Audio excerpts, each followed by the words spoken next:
I mean, the colors don't express anything, you know, in the sense that yellow means happiness, for example. Yeah.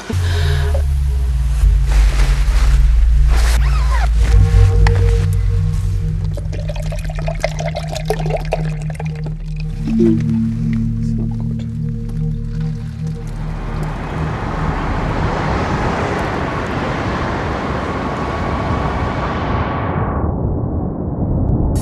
These very strong raw colors I've always used. I always did that. When I started painting, I did that. And I was asking myself why. And it was actually that I saw them. When I started to make a portrait, for example, I would always start with these very intense yellows and greens and reds, because I was always assuming that this should be, that would be underneath what I saw on the surface. That's how I see things. That's actually how I see the world.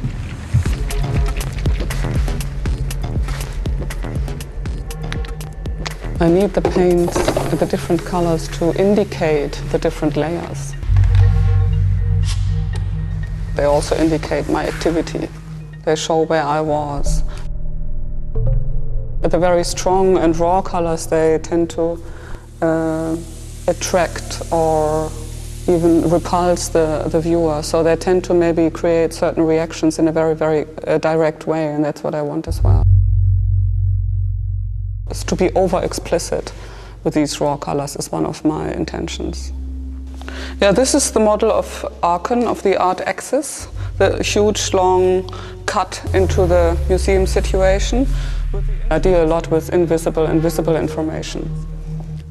So, for example, if I have two elements in a space and in between there is nothing, there's only volume, let's say. For example, what is visible here and here is also visible here, but it's not visible in a sense that it's actually materialized. And I'm very fascinated by the fact that something that is visible right now turns into invisible once you turn around and you go towards somewhere else.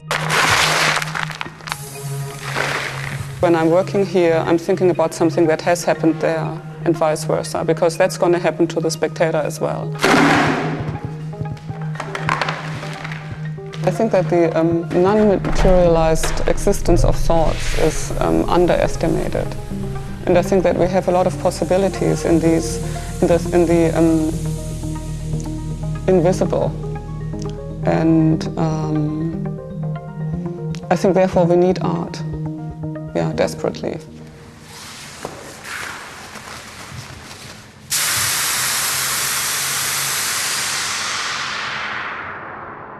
I become a little bit like a different being when I'm spraying, because I'm very large. You know, I enlarge myself. I'm able to embrace far more than just my bodily presence, but I can actually be where I can look at.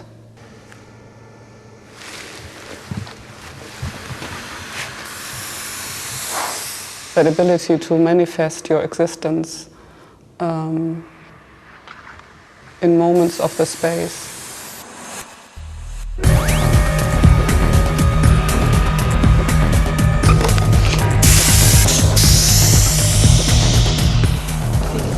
There's no connection to graffiti. I don't mark areas signifying that it's mine, whereas graffiti is actually marking possessions. It's making claims on certain areas, saying if you go into that area, you're actually trespassing, and whereas my work is very much about the opposite, about inviting people to trespass, and about that freedom that is implied with that activity.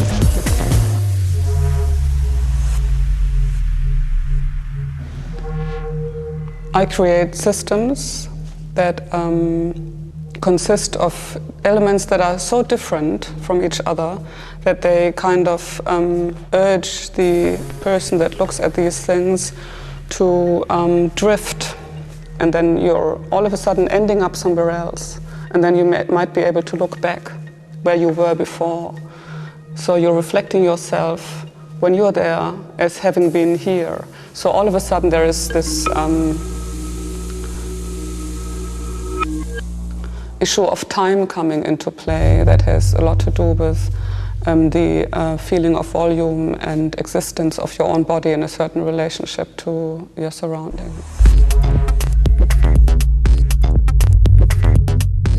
What would that mean if I'm in an environment that is totally painted with different images and paintings and sculptures put on top of each other like a big mesh, like a big condensed visual information?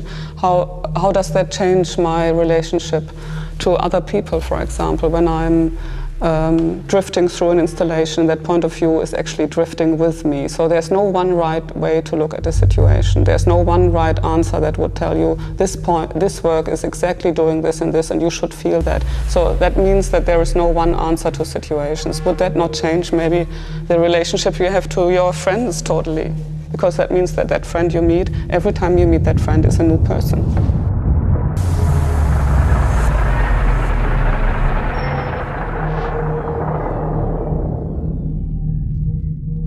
That would make you maybe reconsider the thoughts you have about habitual thinking. And I think habits are one of the most interesting and hindering things we're dealing with in our everyday life routines.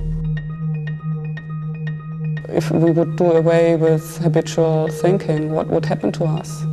How would our life maybe totally change?